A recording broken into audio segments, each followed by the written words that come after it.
Hello guys, magandang gabi. Ito si Mr. Typhoon, Mike Padua, and nagbabalik tayo sa ating special coverage ng bagyong si Paulo na yun Biyernes ng gabi. October 3, 2025, Tagalog version po ito pinaglilingkod sa inyo ng Typhoon 2000 at ng Naga College Foundation. Bago tayo mag-umpisa, pasalamatan natin ang ating mga partners, ang Aboitiz Power, Bank of the Philippine Island Sustainability. If gusto niyo malaman kung ano itong BPI Sustainability, click lang niyo ang link dito. If kayo nanonood sa Facebook, mayroon link dito sa may baba ng video, sa may description part ng ating update. And ang lokal na gobyerno ng Naga City headed by Honorable Mayor Lenny Robredo and our Honorable Vice Mayor Gabi Bordado. Well, ang bagyong si Paulo ay naging ganap na typhoon bago ito ay tumama sa may Dilapigue, Isabela, kaninang 8:30 to 9:30, or 9 somewhere those times.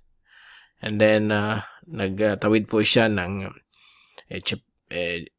Echege, Isabela, and then tumawid din ng Ifugao and Ilocos Sur. And ito po ay lumabas sa may area po ng Candon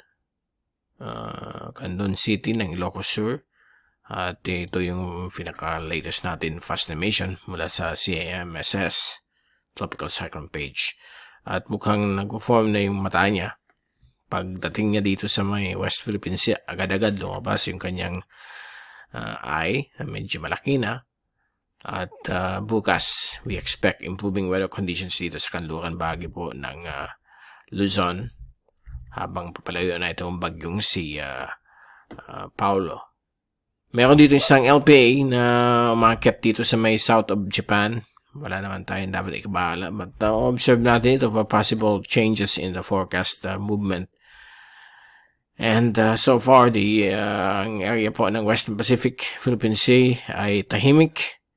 Ito po yung ating radar history of this typhoon. Ayan po siya.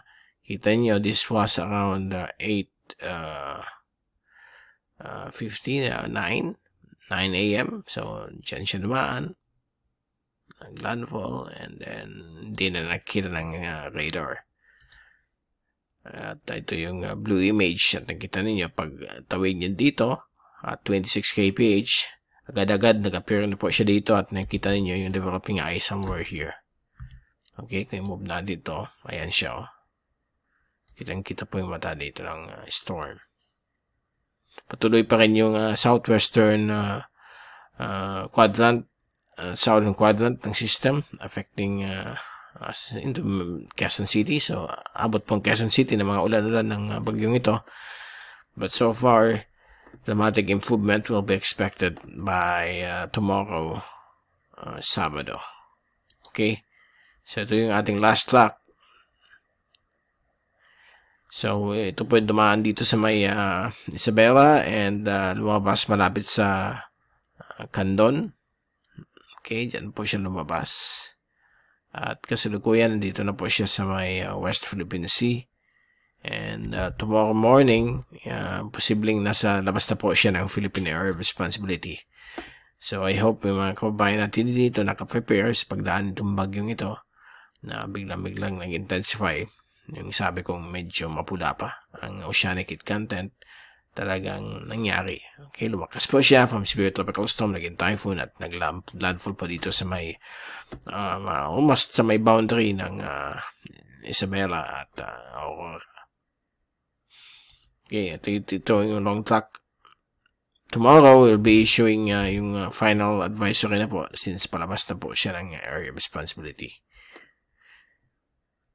And by Sunday afternoon, baka maglandfall na ito sa may Leisure Peninsula o sa may Hainan, Northern Hainan, bilang isang possible 150 kph na typhoon or pwede pang lumakas, depende po sa environmental conditions ng West Philippine Sea. Okay, wind signal number 2 at 1, nanatiling nakataas sa iba't ibang bahagi po ng gitna at hilagang Luzon. Lalo na po dito sa may Ilocos Sur, Western Abra, Northern La Union, at Western Pangasinan. So, expect ditong winds pa rin mula 64 kph hanggang 93 kph. Sa ibang bahagi po ng Northern at Central Luzon, simula bukas, wala na po itong mga signals na ito. At posibleng i-drop na po ng Pag-asa. Ito po yung track ng lahat ng Asian agencies. At nandito po siya na yun. As of this time, nandito yung system. And then, inaasahan po ito na lalabas po dito sa PRR and 48 hours landfall over Malaysia Peninsula.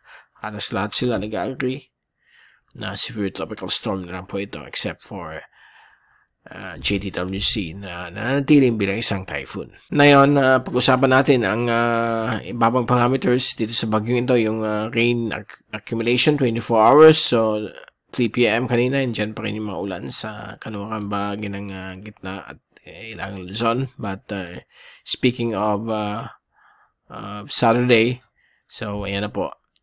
Nakalampas na po yung grabing ulan ng bagyong si Paolo. So, improving na po ang panahon sa atin. May mga localized thunderstorms pa rin inaasahan. Okay, kaya huwag niyo kalimutan magdala ng payong at kapote.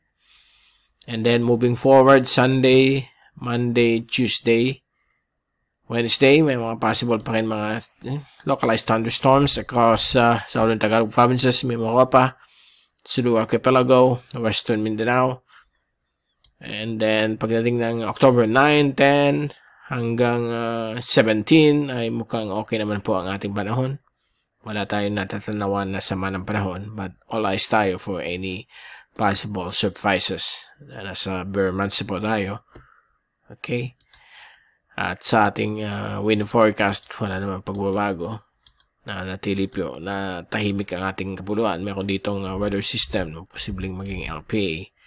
But mukhang nawawala naman sa ating windy up. At nakita natin dito, mukhang may mag-form pa rin ditong isang system at tatahak papunta dito. So, wala naman po yan na direct effect sa ating kapuluan. Samantala, ito yung wave heights. So far, ito yung mataas na alon na hanggang 5 metro. Nadala ng bagyong si Paolo. Bukas, nandito na po yan sa may South China Sea. Labas ng PRR Sunday. Landfall po dito sa may Malaysia Peninsula.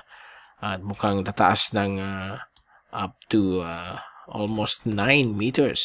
So, possible, maging malakas na typhoon po siya if the kahit conducive ng atmosphere ay patuloy na presente dito sa area na ito. Sa ating kapuluan hanggang October 8, manatili pong okay naman po dito ang alon. Balik sa 1 to 1.5 meters ang alon sa may East at West Philippine Sea. Sa may southern portions ng West Philippine Sea, magiging hanggang kalahati ang metro ng alon. At dito rin po sa may central waters ng ating kapuluan, manatili pong mababa ang alon. Suitable po ito para mag-isda po kayo at mag-sea travel.